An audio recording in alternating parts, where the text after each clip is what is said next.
suppositions euh, surnaturelles, dirons-nous.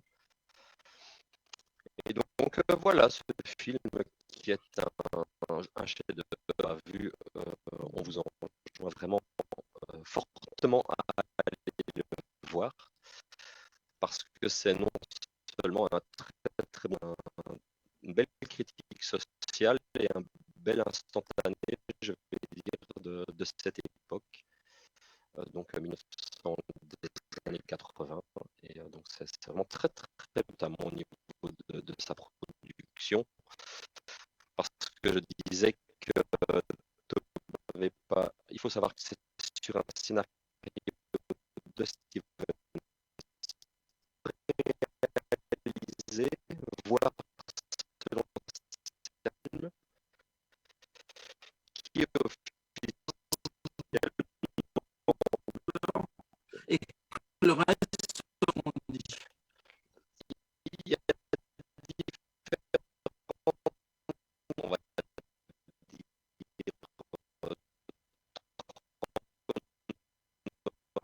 jamais le frein. Et bien de Spielberg. Voilà, c'est sur un scénario de Spielberg, donc évidemment ce sont ses thèmes, sa façon d'écrire, de construire des histoires. Donc ça c'est indéniable qu'il y a une patte Steven Spielberg dès le scénario. Après, dans quelle mesure Toby Hooper a-t-il eu liberté ou est-ce qu'il s'est contenté de mettre en image sur les indications de Spielberg? Ça, je n'en sais rien du tout, je n'étais pas là.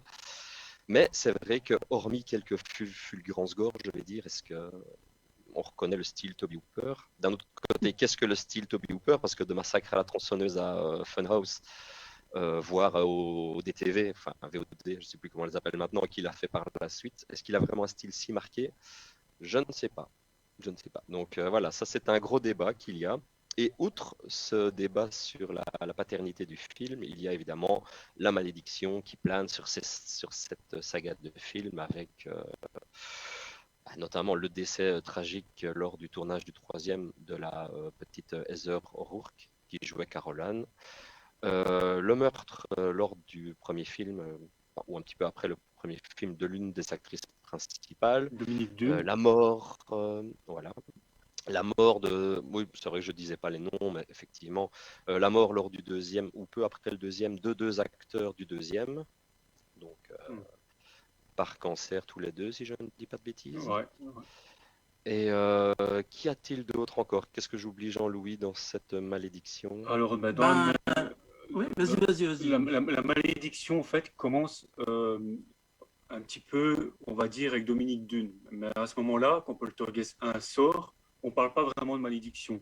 C'est-à-dire qu'en fait, Poltergeist est tourné et quelques temps après, quand le film est sorti, la fille qui joue dans le film, qui fait la sœur de Caroline, donc qui s'appelle Dominique Dune, qui est la sœur, en fait, de Griffin Dune, qu'on a pu voir dans Le Loup-garou de Londres. Donc c'est sa sœur. Euh, qui est donc assez violent avec elle. Donc voilà, donc elle va finir par lui quitter. Et pendant en fait qu'elle va, elle va en fait avoir un rôle dans la série V. Donc pendant qu'elle va en fait, comment dire, réaliser son rôle chez elle avec un ami qui est aussi acteur dans la série, ben, en fait son ex-petite amie va débarquer chez elle. Il va vouloir une conversation, elle va sortir de chez elle pour parler avec. Et c'est là qu'il va commencer à la frapper et à l'étrangler. Et finalement, il va la tuer. Et donc, son ami qui était avec elle, chez elle, donc, ou comment dire, Paul, Donc lui, il est resté dans la maison, c'est bien. il est resté dans la maison, il n'a pas bougé. Et pour masquer les cris, en fait, il va allumer la chenille. Et là, quel son qu'on entend? Le son de Poltergeist. En fait. La musique. Donc, ça sera la musique de Poltergeist qui va camoufler les cris de Dominique Dune. Il finira quand même par appeler la police beaucoup après. Et là, du coup, voilà, il va se passer ce qui va se passer. Il va se faire arrêter. Malheureusement, il va se faire condamner qu'à 6 ans de prison et il va sortir au bout de 3. Donc voilà, c'est déjà le premier fait dramatique qui se passe dans la franchise Poltergeist. Mais on ne parle pas encore à ce moment-là de malédiction. Voilà, c'est un drame, mais c'est quelque chose qui est arrivé. On ne parle pas de malédiction à ce moment-là.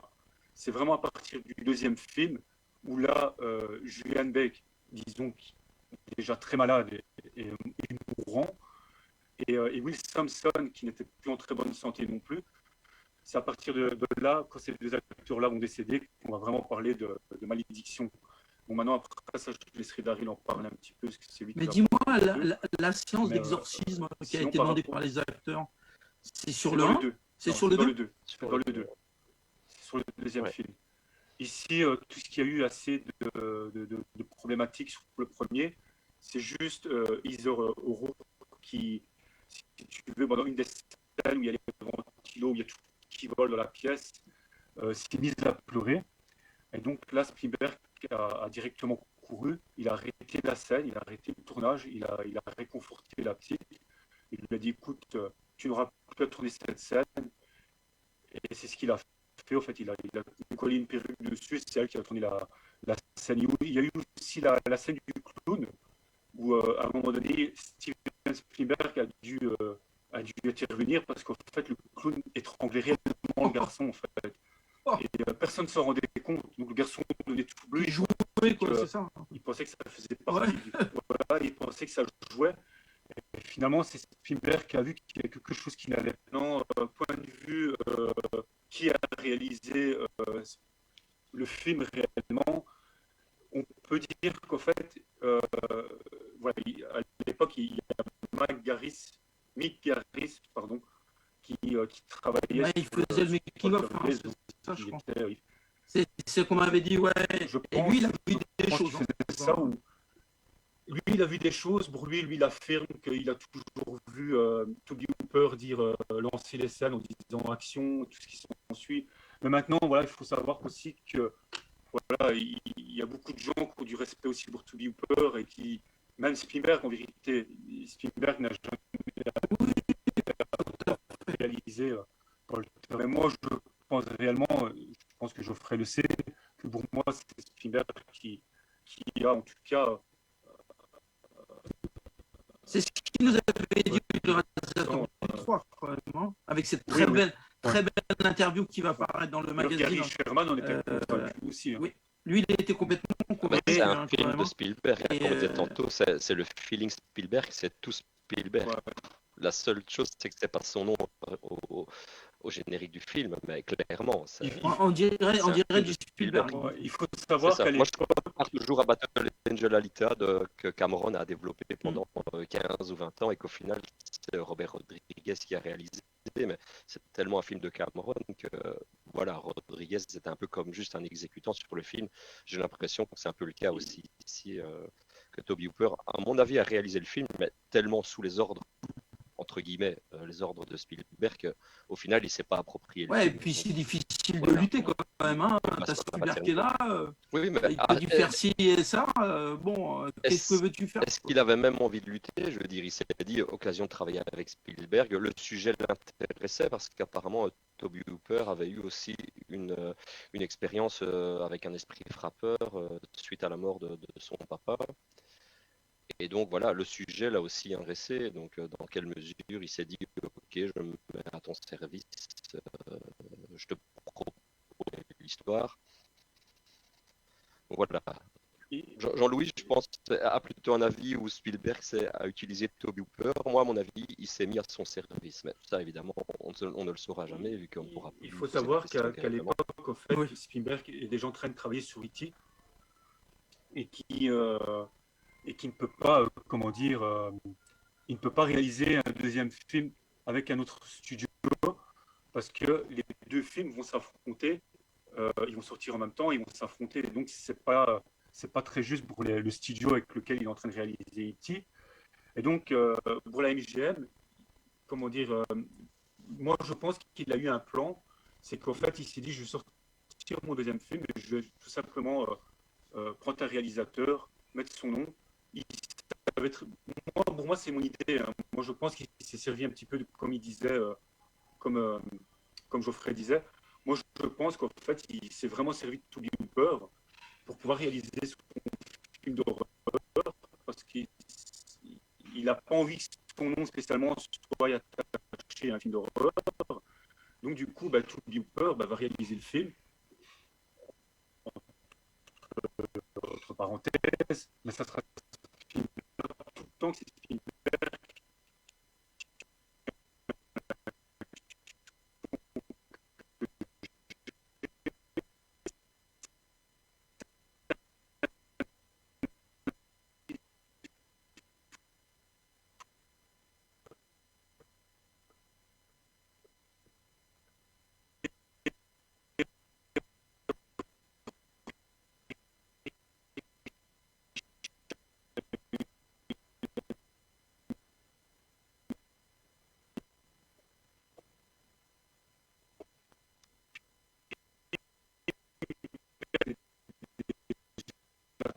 Important.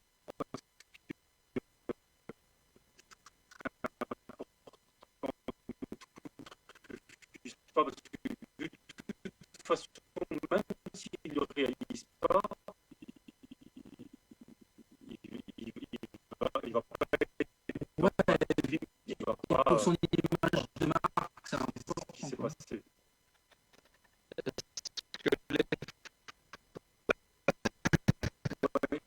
Sur Kiss Kiss Bang Bang. Absolument, il reste quelques jours et ça serait vraiment extrêmement intéressant que vous puissiez le commander en allant sur la page de ce magazine et on l'attend tous avec beaucoup d'impatience. Moi, je connais le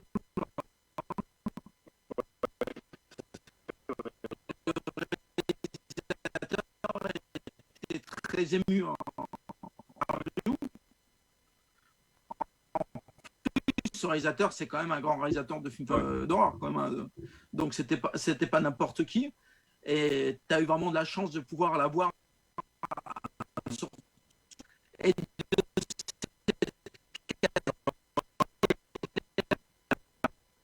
de cette qualité-là. Deux fois pour deux émissions, donc pour une émission sur ETV et sur une autre qui est sortie, je ne reviens plus sur le nom, où ils ont fait plusieurs, ils ont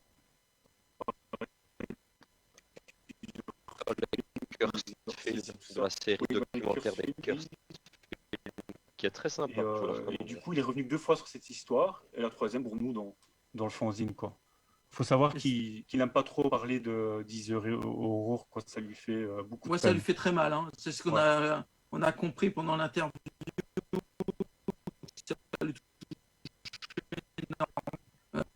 La mort d'un enfant, quel qu'il soit, parce qu'elle voulait diriger, je crois.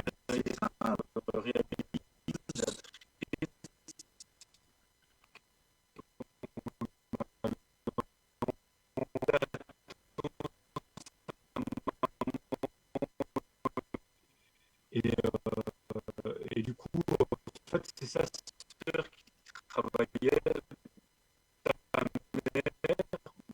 Comme les heures n'avaient pas encore l'âge d'aller à l'école, est obligé de. Sa mère prenait les heures tout le temps avec elle. Et donc, du coup, il la voit là.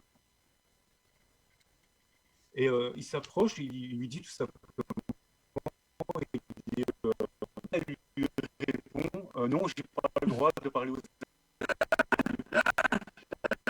alors lui rit que je m'assis et que j'attends ta maman. Et donc la mère arrive. Et là, tout de suite, sa mère le reconnaît. Elle voit que c'est Steven Spielberg. Et du coup, il lui demande pour venir faire des essais. Les essais se passent très bien. Et en fin de compte, elle obtient le rôle comme ça. Parce qu'au début, il voulait donner le rôle à Drew Barrymore. Attends, bien sûr. Et finalement, qui joue dans E.T., on va rappeler. Dans E.T., voilà, il la mettra à la place de E.T., qui tournait en même temps. Donc, il faisait les deux films en même temps. Voilà. Est-ce qu'on peut laisser parler notre troisième invité, je dirais. On va passer sur Poltergeist 2, alors, du coup. 2, alors c'est lui qui va un peu nous présenter le film. Est-ce qu'il en pense? Comment tu vas? Je vais bien. Ça va, tu nous as écouté patiemment, comme on Oui, dit? ouais, exactement. Bah, moi, Poltergeist, je suis pas, enfin, je suis un fan, mais je ne suis pas un spécialiste comme Jean-Louis et j'ai pas travaillé sur le fanzine, donc je suis impatient de le lire. Mais je peux essayer de présenter le 2, oui. Oui, vas-y. C'est à toi Euh, de jouer. ouais, bah, le 2 déjà, c'est l'apparition d'un personnage mythique. C'est-à-dire que même si on n'a jamais vu Poltergeist, sa tête, on la reconnaît. D'ailleurs, c'est lui qui est sur la couverture du fanzine, c'est le révérend Henry Kane, joué par Julian Beck. Et ce qu'il faut savoir, c'est que Julian Beck, quand il est pris, bah déjà on le reconnaît à sa tête, hein. Il a une tête quand même qui fait un peu peur. Il est très squelettique, il est un peu ridé, il a des dents jaunes. Il n'a pas trop de cheveux, mais c'est pas pour rien, c'est parce qu'il a un cancer. Donc déjà, quand il commence le film, je pense qu'il est mal en point. Et je pense que moi, ce que j'ai toujours reproché au film, justement, c'est qu'on voit pas assez le révérend vers la fin. Mais je me demande si c'est parce qu'il n'était pas un peu trop malade. Il est Je même sais pas si décédé, je Jean-Louis crois, sait. et ils ont terminé avec des doublures. Pendant le tournage? Si- Ah ouais. En tout Ah cas, ils ont ouais. terminé avec des doublures. Est-ce qu'il est décédé vraiment pendant le tournage ou juste après, je sais plus, mais Est-ce ils ont qu'il était fini avec des malade, trop doublures. malade? Ouais, on ne sait pas exactement. Alors En peut-être que fait, il est décédé à la fin du film. Comment dire, certaines scènes vont devoir être doublées. Donc, certaines scènes vont devoir être doublées. Et en fait, il est choisi Brian Gibson, le réalisateur, parce que la MGM, en fait, quand Poltergeist sort, ils veulent faire une suite. Toby Hooper n'est pas trop, voilà, il ne veut pas. Les scénaristes sont pas très chauds non plus de réécrire tout de suite un deuxième scénario. Finalement, bon, le chèque va être sorti, ils vont accepter. Mais il faut savoir que le réalisateur, donc Brian Gibson, en fait, va consulter une voyante, en fait. Parce que lui, voilà, il va consulter une voyante. Et c'est cette voyante, en voyant les noms, donc les noms du casting, qui va choisir, en fait, Julian Beck, et qui va choisir Will Sampson. Will Sampson, c'est le grand costaud qui joue dans Vol au-dessus d'un De nid de coucou, ouais. coucou, c'est ça? le Je me grand rappelle plus indien. vraiment du titre. Oui, c'est le grand indien, le baraqué, qui ne l'est plus tellement quand il joue dans Poltergeist 2, parce qu'il a très maigri, parce qu'en fait, lui aussi est malade. Et donc, du coup, voilà, les deux, Julian Bell va décéder pendant le tournage et Will Sampson juste après. Je vais laisser Daryl continuer. Oui, parce que oui, le réalisateur Gibson, il est très porté sur la voyante, donc il va avoir une voyante avant que le film commence. Il sait pas qui va jouer dans le film, et la voyante lui dit, ouais, vous allez réaliser votre premier film, et ce sera un film sur les esprits. Et ensuite, Gibson, il voit il y a Poltergeist qui va se faire, et donc il va pour faire un entretien, et il explique au producteur qu'il a été voir une voyante, et que la voyante lui a dit qu'il allait réaliser ce film. Et les producteurs, ils trouvent ça tellement drôle qu'en fait, bah, ils l'engagent. Si c'est bien ça. Ouais, tout à Oui. fait. Ok. J'avais peur d'y avoir une connerie. Qu'est-ce que j'allais dire aussi? Ouais, le film est sorti en 86 et moi j'ai toujours vu le révérend Henry Kane un petit peu comme une espèce de Freddy parce que Freddy, Les Griffes de la Nuit réalisé par Wes Craven, il sort en 84. Et je me dis avec Poltergeist 2, est-ce qu'avec le révérend Kane, ils n'avaient pas voulu faire une espèce de croque-mitaine à la Freddy Krueger, tu vois? Je me suis toujours dit que c'était ce qu'ils voulaient faire. Mais bon, après, comme il est décédé pendant le tournage, ce qui explique beaucoup de choses parce qu'à la fin, moi je me rappelle, il y a la scène où il y a la tronçonneuse dans le garage qui attaque la voiture. Euh, la tronçonneuse, elle se manie toute seule en fait. Elle vole et je me suis toujours dit, en fait, je suis sûr que le révérend, il aurait été là, il aurait tenu la tronçonneuse, tu vois, un peu comme un Freddy Krueger. Donc, ouais, ça explique un peu tout. Jean-Louis, Voir qu'est-ce aussi que t'en que, penses? il faut savoir aussi que Julian Beck, donc l'acteur qu'ils ont pris pour jouer le révérend Ken, pour revenir un petit peu sur le passé de l'acteur, en fait, c'est quelqu'un qui de base n'est pas acteur, en fait. Lui, il est peintre et il est marié, au fait, à une actrice et à une femme qui fait des pièces de théâtre. Il Et monte d'ailleurs, quand même sur les planches, non? oui, oui, il monte sur les Ah oui. planches. Il fait du théâtre grâce à sa femme. Et c'est sa femme donc qui va lui faire faire du théâtre. Et ils vont fonder ensemble plusieurs pièces assez problématiques et dérangeantes parce que c'est du théâtre expérimental où ils n'hésitent pas, même des fois, à se foutre à poil dans leurs pièces de théâtre. Et Du coup, ça va être des pièces de théâtre qui vont qui vont, comment dire, qui vont être interdites même aux USA.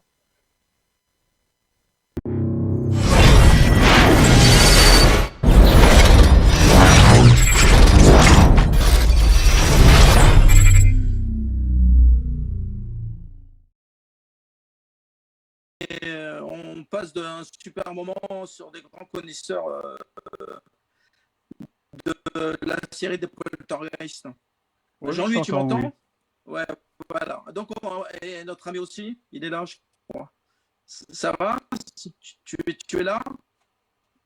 Mais on ne l'entend pas, par contre. Non, on n'entend pas. Mets la caméra avec le son sur la caméra. Ouais, vous êtes en live. Vous voyez un peu tous les problèmes. Là, tu m'entends? Voilà, Ok. tu es de retour. Allez, Alors, on parlait de les deux. Est-ce Trenbeck. qu'il y a Donc, d'autres choses on à disait dire justement que sur c'était un acteur de théâtre. Donc, les pièces de Tout à théâtre fait. qu'il fait sont expérimentales à l'époque. Et ça va, les pièces de théâtre vont lui causer d'ailleurs beaucoup de problèmes. Ils vont être interdits de ça. Ils vont faire un peu de prison au Brésil aussi, je pense. Et du coup, voilà, il fait des pièces de théâtre assez spèces. Et donc, il est connu assez tardivement. Et on peut l'apercevoir aussi dans le très bon film de Francis Ford Coppola, Cotton Club, où déjà là, on voit que son visage fout déjà quand même assez bien la trouille. Donc voilà, Jean Beck, c'est ça. Quand il accepte de jouer dans Poltergeist 2, il est très très malade. Il l'accepte toujours en sachant qu'il va mourir. Pour lui, c'est une performance ultime.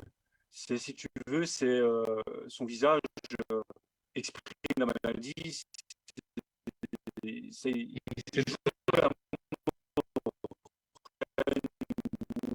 à un moment donné, il va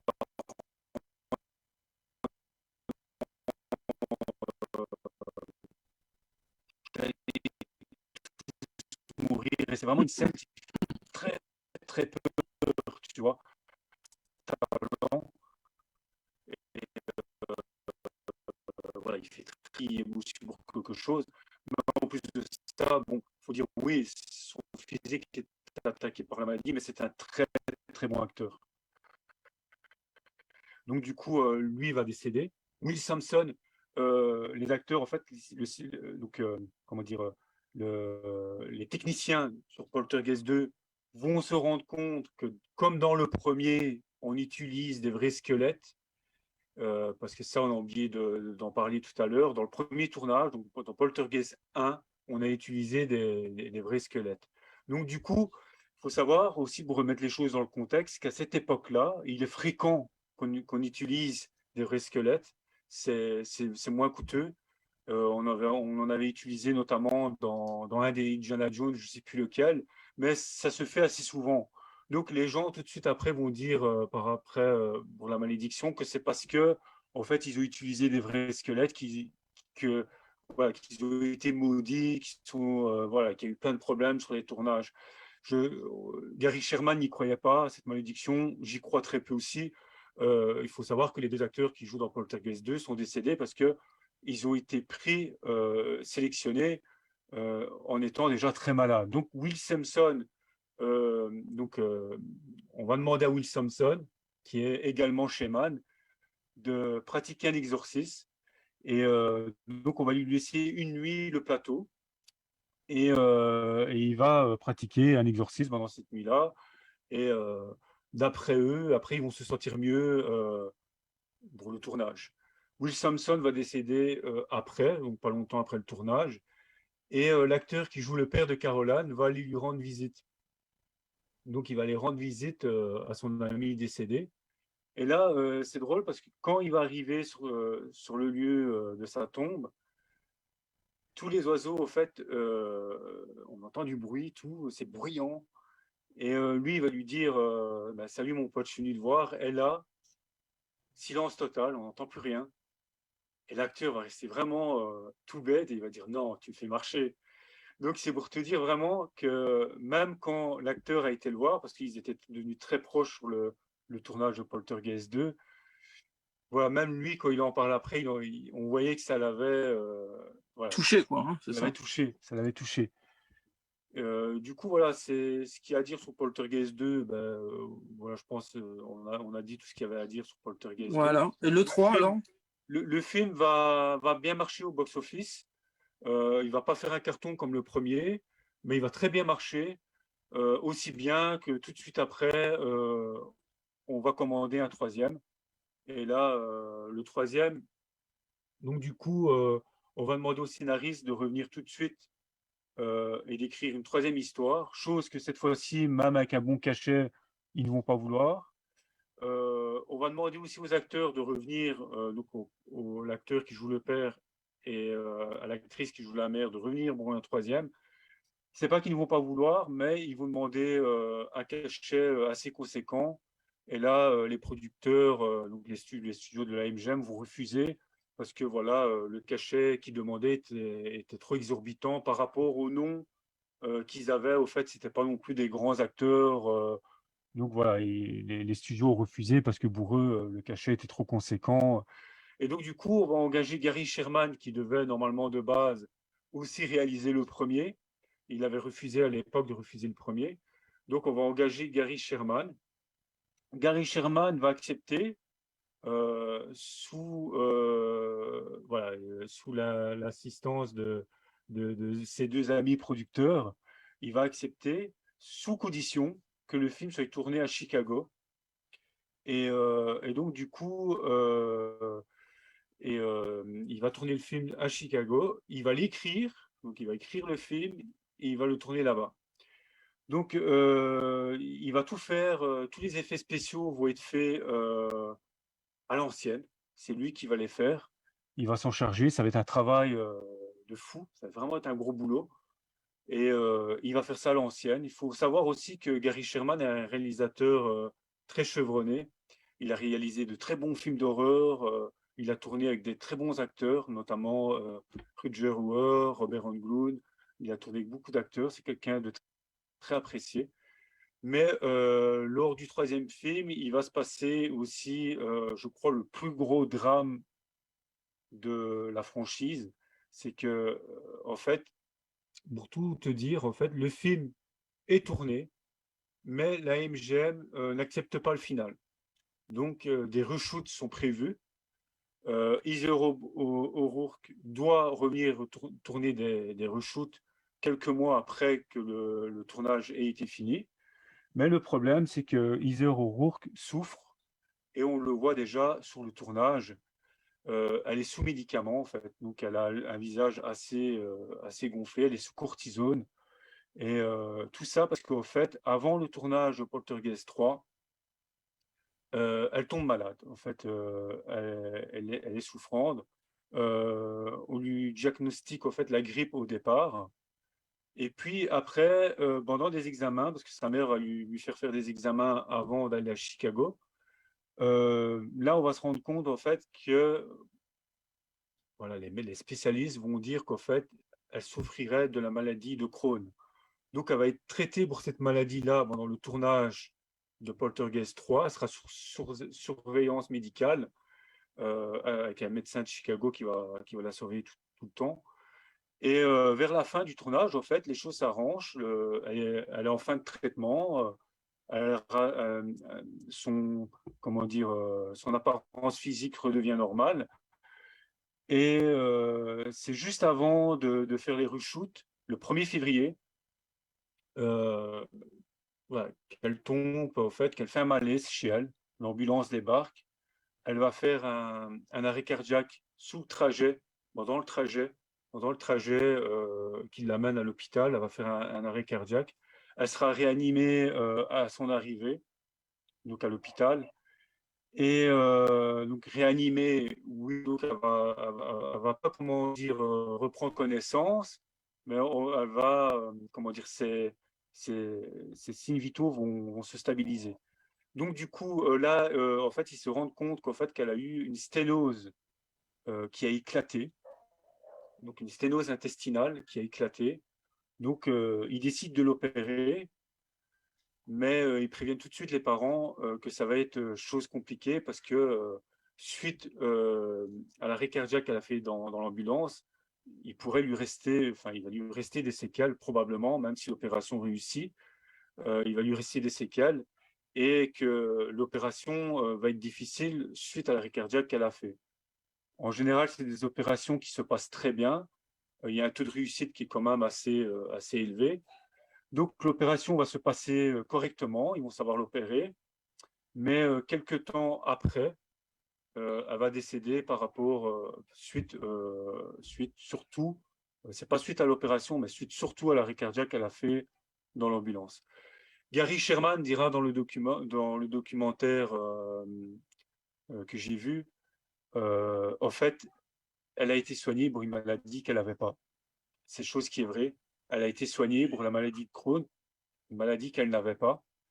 Et donc sa mère va en fait après poursuivre, donc elle va faire un procès à l'hôpital qu'elle va gagner de toute façon au final, parce que à cette époque, s'ils auraient vu qu'elle souffrait d'une sténose, ils auraient pu l'opérer La sauver, quoi. et la sauver. Sa mère n'a Donc pas eu une vision. Sa mère a une vision, je crois, de sa fille qui oui, lui disait je vais pas revenir de l'opération, un truc ouais, comme ça. ouais. Elle a une vision de sa fille qui lui disait ça. Il faut savoir que par la suite, Gary Sherman va être très touché du décès de Heather. Pourquoi? Parce que quand Heather entame Poltergeist 3, c'est la première fois qu'elle tourne loin de chez elle. Donc là, elle tourne à Chicago. C'est la première fois qu'elle tourne aussi loin de chez elle. Il faut savoir qu'il n'y a quasiment plus personne du casting original. Donc elle se retrouve avec tout un nouveau casting, avec toute une nouvelle équipe. Et en arrivant sur le tournage, ben, elle a un petit peu peur, en fait. Mais tout va se passer autrement. Elle va savoir se faire aimer de l'équipe et surtout de Gary Sherman. Donc, elle va s'intéresser énormément lors du tournage de Poltergeist 3 à tout ce qui est technique, à tout ce qui est réalisation. Pourquoi? Parce qu'elle avait comme ambition de devenir réalisatrice par la suite. C'était vraiment ce elle aurait aimé faire. Elle avait comme objectif de devenir réalisatrice. Et du coup, voilà, elle va poser beaucoup de questions à Gary Sherman, ça va l'amuser. Ouais. Alors, voilà, alors on va revenir sur l'interview qui a été faite avec Gary Sherman, hein, pour un de médias sur le numéro Poltergeist, hein. Et cette interview est vraiment très très importante. J'ai eu la chance, grâce à toi en particulier, de pouvoir y participer. Et on a senti un Gary Sherman vraiment très ému. Et aussi, il a fait beaucoup de. Il s'est beaucoup investi dans ce film. Et il a fait aussi des dessins, tout ça. Alors, qu'est-ce qu'il va avoir dans le fanzine et qui sort en octobre, il me semble, non? Mais qu'est-ce qu'il va y avoir dans le fanzine, en fait? On va commencer par faire une biographie de Toby Hooper. On parle de Poltergeist 1, donc tout de suite après. C'est Arnold Petit, qui travaille notamment avec l'écran fantastique, mais qui travaille aussi sur plein d'autres projets, qui a une chaîne qui est vraiment incroyable, qui s'appelle La Grande Entrée, d'ailleurs que je vous conseille d'aller voir sur Facebook ou sur YouTube. Il fait il fait des magnifiques podcasts. Il y aura un dossier sur Poltergeist 2, évidemment, sur le 3, sur tous les acteurs qui sont décédés, entre parenthèses, de la malédiction Ouais, ça, Poltergeist. c'est toi qui t'en es occupé, je crois, hein. Oui, c'est moi, ouais. Donc, Il adore ça.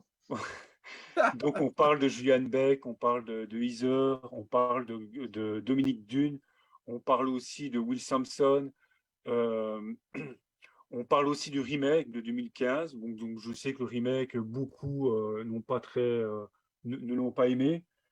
C'est mon cas. Euh, il y a un gros dossier de fait par Geoffrey Clostrio qui était là tout à l'heure, qui est romancier, qui fait des romans incroyables. Je vous découvre aussi à taper son nom sur Amazon, donc Geoffrey Clostrio. Vous allez découvrir tous ses romans. C'est quelqu'un vraiment voilà, d'assez connu en Belgique. Voilà, il a fait déjà plusieurs romans. Il travaille pour plein de choses différentes, notamment pour l'écran fantastique aussi. Ben, ce qui est important aussi à préciser, c'est l'interview, quoi. C'est l'interview. Alors, j'allais en venir. Dans le fanzine, on a une interview de Gary Sherman. Il faut savoir aussi que, pour ne pas oublier personne, parce que c'est vraiment important, il y a aussi Christophe, donc Christophe K, c'est son pseudonyme, qui travaille avec nous sur ce fanzine, qui travaille aussi notamment sur la chaîne sur la route de l'horreur. Et c'est lui qui s'est occupé donc de faire le dossier sur Poltergeist 2015, donc le remake, sur Juan Beck, aussi sur Zelda, donc la voyante, qui a fait un travail magnifique. Et c'est lui aussi qui a géré l'interview de Gary Sherman, qui a fait ça vraiment d'une façon magnifique. C'est lui qui a géré l'interview, on était là. Et donc, dans le fanzine, on aura une interview de plus ou moins 8 à 10 pages. Et là, Gary Sherman nous parle des effets techniques qu'il a fait, parce que c'est un véritable artisan, c'est un magicien.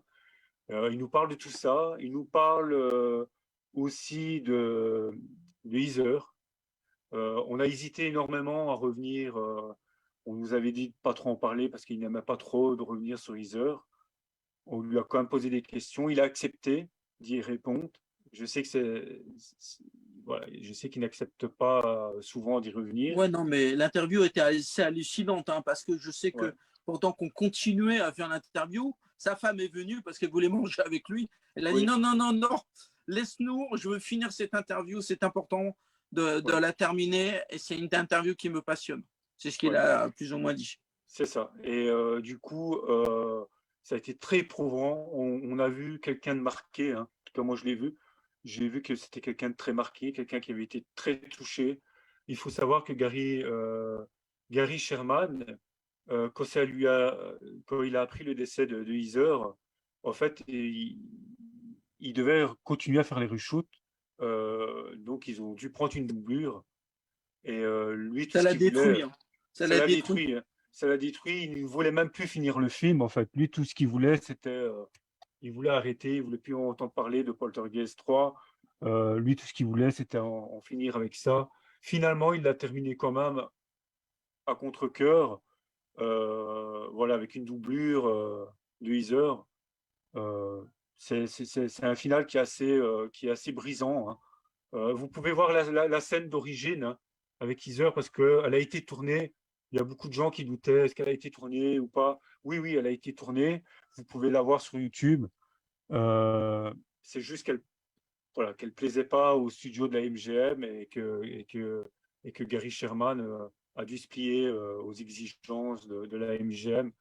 Et en fait aussi, Gary Sherman comment dire, par rapport au budget, n'a pas pu faire tout ce qu'il avait écrit et tout ce qu'il avait fait en storyboard. Parce que voilà, il avait fait énormément de choses, il y avait des scènes qui étaient incroyables, qu'il a expliqué lors de l'interview, qu'il n'a pas pu faire par manque de budget. Il faut savoir qu'aussi, ils n'ont pas pu tourner non plus dans l'immeuble. Il n'y a qu'une scène qui a été tournée, c'est la scène de la piscine. L'hôtel demandait trop cher pour pouvoir tourner dedans. Et du coup, voilà quoi. Donc, ça a été Voilà. vraiment. Ouais, merci beaucoup, Jean-Louis. On va parler maintenant de l'autre fanzine qui sort un mois après, je pense, hein, le truc sur Pamela Anderson, hein, Oui. que tout le monde connaît, évidemment. Parle-nous-en de ce numéro spécial Pamela Anderson. Ok, alors Pamela Anderson, ça a été un projet assez inattendu. En fait, on a vu la série, parce que la série qui est sortie sur Disney Plus Absolument. maintenant De 8 est épisodes. incroyable. Hein, donc, ouais, c'est une série qui est incroyable. Elle retrace parfaitement la fameuse la genèse de l'histoire de la cassette. Hein, de ça. la sextape. Et en contrepartie, ça parle un petit peu de tout. Donc ça parle aussi d'Alerte à Malibu, ça parle un petit peu de tout. Et c'est ça qui m'a donné envie, la série qui m'a donné envie de créer un fanzine sur Pamela Anderson. Alors évidemment, elle n'a pas une filmographie de ouf, mais il faut savoir aussi que Alerte à Malibu est quand même une série qui a marqué les années 90 un petit peu. Ça a marqué un petit peu tout le monde, même Daryl pourra te le confirmer. Oui, bien sûr. Qu'est-ce que Pas, tu as à pas... dire? Est-ce que tu as deux, trois petits mots à dire sur Alerta Malibu, d'ailleurs, Non, bah moi sur Pamela Anderson? non, moi j'étais trop jeune pour regarder. Enfin, ça passait à la télé, mais je regardais pas Alerte à Est-ce que ça Malibu. t'a Mais marqué, cette série? oui, c'est le générique. La musique, tout le monde la connaît. C'est parce que je sais pas le faire, mais la musique, tout le monde la connaît. Mais ça m'a moins marqué que la sextape. Alors que la sextape, à l'époque, je l'avais pas vue, j'étais trop jeune. Mais tout le monde en parlait, c'était fou à l'époque. Je crois que c'est les débuts d'Internet. C'est peut-être une des premières sextapes qui a tourné sur Internet un peu partout. C'est vraiment ça qui a explosé, quoi. Ouais, ouais. Et, et du coup, on a voulu revenir pourquoi sur cette actrice. Pourquoi? Parce qu'en fait, souvent, voilà, je trouve que Pamela Anderson est cataloguée dans, voilà, alors que en fait, c'est une actrice qui a quand même beaucoup de talent. C'est juste que, voilà, on lui a pas permis non plus. Elle a pas pu tourner dans les films où elle devrait être, Voilà, quoi. c'est ça. Devait avoir des rôles. Normalement, elle devait jouer dans Austin Power. On lui a refusé le rôle à la dernière minute pour le refiler à Elisabeth Hurley. Voilà, il faut savoir qu'elle a eu des rôles qui ont été refusés à la dernière minute suite à l'échec de Barbware et suite aussi au problème qu'elle a eu par rapport à la sextape. Donc, voilà, il faut savoir aussi que nous, on est revenu un petit peu sur sa carrière, donc sur Alerte à Malibu, sur sa filmographie au cinéma, sur les films qui sont sortis aussi en direct vidéo, mais on parle un petit peu de tout. C'est-à-dire, on parle le avant Alerte à Malibu, comment elle en est venue à tourner dans Alerte à Malibu. Voilà, alors c'est le premier fanzine où on aura un grand nom dedans, l'écriture, en la personne de David Didlot, que tout le monde, je pense, connaît dans le monde du Notre ami fanzina, Didlot, ouais. qui fait un travail incroyable et qui va rédiger un gros dossier sur Motley Crue, donc le fameux groupe de Tommy Lee. Il Voilà. y a un film dessus. Il y a un Sur film ouais. aussi. Et sur la fameuse sextape. Sur Netflix, ouais, il y a un film. Oui. Et alors, du coup, Et oui, bah, de toute façon, Motley Crue, que je connais bien David Didlot, je vais passer un week-end avec lui. C'est un gars formidable et on est tombé vraiment, je dirais pas amoureux, hein, mais grands Aucun. fans tous les deux de Motley Crue, hein. Donc, ça a été vraiment un bonheur pendant ce week-end. Et prochainement sur notre chaîne Ciné Forever Vidéo, vous aurez une nouvelle interview de David Didlot sur sa passion, sur Joey D'Amato et Mattei. Donc voilà, c'est une exclusivité bientôt alors dans Ciné Forever en vidéo. Maintenant, commandez les deux fanzines de cinéma. C'est fait avec beaucoup d'amour et beaucoup de professionnalisme. Et si on peut dire qu'un fanzine se rapproche plus des grands magazines comme l'Écran Fantastique ou Mad Movies, c'est bien le vôtre, c'est bien le ouais. tien. Et du coup, pour finir là-dessus, j'ai aussi Xavier Desbarras qui écrit un article sur la série Tommy et Lee. Et j'ai aussi Julien Dubreuil qui s'occupe de faire tout le restant. Pour Poltergeist, c'est important de le souligner parce qu'il fait un travail incroyable sur tous mes fanzines. C'est John Capone. Alors, John Ah oui, Capone, bien ben, sûr. Poltergeist, ça lui touchait évidemment très à cœur de le mettre en page et de le réaliser. Et il va faire un travail incroyable avec des illustrations inédites. Je crois que ça va être un des plus gros travaux qu'il va faire, ça va être sur Poltergeist, parce que ça lui touche énormément. Il voulait faire quelque chose d'incroyable. Et du coup, ben, comme si vous avez aimé les autres fanzines, les deux autres vont être aussi bons. On garde la même recette. Il y a des illustrateurs de malades qui ont travaillé dessus, Xavier Desbarras, Nico Scana. Euh, j'ai toujours peur d'oublier quelqu'un parce que quand je fais une émission, je prépare rien. Bon, si j'oublie quelqu'un, je m'en excuse. Mais bon, voilà. En fait, allez voir la campagne, allez sur KissKissBankBank. Vous pouvez aussi, si vous ne trouvez pas la campagne, visiter notre page Facebook Art de Cinéma ou notre groupe Facebook Art de Cinéma. Et surtout aussi, n'oubliez pas d'aller sur Amazon, taper Daryl Daylight. C'est un romancier de ouf. Il fait des histoires d'épouvante, des thrillers, des histoires qui vont vous glacer le sang. Notamment, la dernière, c'est un bouquin qu'il a fait qui se rapproche des contes de la crypte Donc, si vous aimez les contes de la crypte, allez voir, Absolument. allez voir Daryl Delight sur Amazon et tapez, dis-moi le titre, Daryl. Une nuit au funérarium. C'est une histoire incroyable et qui fait très bien, qui ira très bien en complément avec nos fanzines qui est juste derrière les contes de la Avec crypte. les contes de la crypte. Voilà, je voulais aussi remercier John Capone parce que c'est lui qui nous a fait, il y a déjà quelques années, le logo de Ciné Forever et Ciné Forever en vidéo. Et je vous tenais à le remercier et à le saluer. En tout cas. C'est lui qui a tout fait pour Art de Cinéma. Art de Ouais. Cinéma n'existerait pas aujourd'hui sans lui. Donc un grand merci à lui. Voilà. C'est quelqu'un d'important dans le milieu puisqu'il fait des maquettes de l'écran fantastique et de Toxic et autres, et Fantastica, etc. Donc c'est un jeune homme extrêmement doué et extrêmement talentueux. Et sympathique. Et très, très sympathique. C'est vrai. Voilà, je crois qu'on a fait le tour là. On a parlé de la série Poltergeist.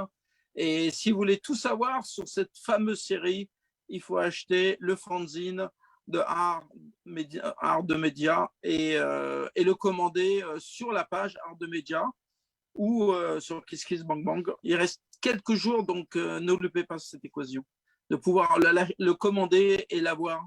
Vous allez voir, c'est quelque chose, je dirais, de formidable. Voilà. Merci Jean-Louis, merci à toi, notre Patrick. ami d'être là, et puis même au celui qui a dû partir parce qu'il est parti en Bretagne. Et merci beaucoup à vous. Je suis votre groupe aussi qui est assez passionnant, où il y a beaucoup d'échanges. Et c'est vraiment très agréable d'être entouré de gens qui aiment le genre de cinéma. Merci Patrick. Merci à toi. C'est vraiment très, très important. Oui, dis-moi. Je dis merci à toi de nous avoir invités. Mais ça, c'est tout à fait normal. Donc, on fera d'autres émissions. D'accord? Merci. Ça marche. Merci. Avec Il n'y a plaisir. pas de problème. D'accord? Voilà, on va terminer là-dessus. Notre ami Abou à la technique. Je sais que ça a été dur ce soir. Il y a eu beaucoup de problèmes. Mais bon. C'est la malédiction Poltergeist qui va faire. Voilà, c'est la malédiction Poltergeist qui a continué sur l'émission cette fois-ci. Voilà, Abou, merci à toi, la technique, et merci à tous les gens de Fréquence FM également. On se retrouve normalement mardi pour une émission sur la musique avec un groupe Destroy qui vient de La Réunion, mais vraiment Destroy. Donc, rendez-vous à 20h30 mardi prochain Patrick, pour parler de ce groupe. Oui, dis-moi. Si je pouvais remercier encore une personne, Bien c'est sûr, aussi Bruno Terrier du Metaluna Store, parce que il nous soutient depuis notre premier fanzine et il n'a jamais cessé de le faire. Donc je voulais dire un grand merci à Bruno aussi. Je voulais le citer. C'était très important pour moi. C'est quelqu'un de très qui est passionné, même voire plus peut-être que nous. Et c'est quelqu'un de très respectueux. Et voilà, il a énormément de mérite pour tout ce qu'il fait parce que. Voilà. Et puis on peut trouver à Metaluna les anciens numéros. Voilà, exactement. Donc, et puis chez lui, bien sûr, Bruno, qui est un très, très vieil ami à moi et que je vais revoir d'ici peu. Et, on le remercie parce qu'il tient la seule boutique, la boutique la plus importante sur le cinéma de fantasy, le cinéma fantastique, le cinéma de genre. La meilleure boutique de France, je dirais. Voilà, merci à vous tous de nous avoir suivis et au plaisir de faire d'autres émissions avec moins de problèmes techniques et pas la malédiction de Poltergeist. Tout simplement. Salut à vous, à très bientôt. Et, à bientôt. Merci à vous, les mardi amis. prochain pour une émission sur la musique cette fois-ci. Fréquence Maestro. Merci à vous et puis passez une très bonne soirée. Ouais, merci à toi. Merci à vous, merci à Abou. Salut.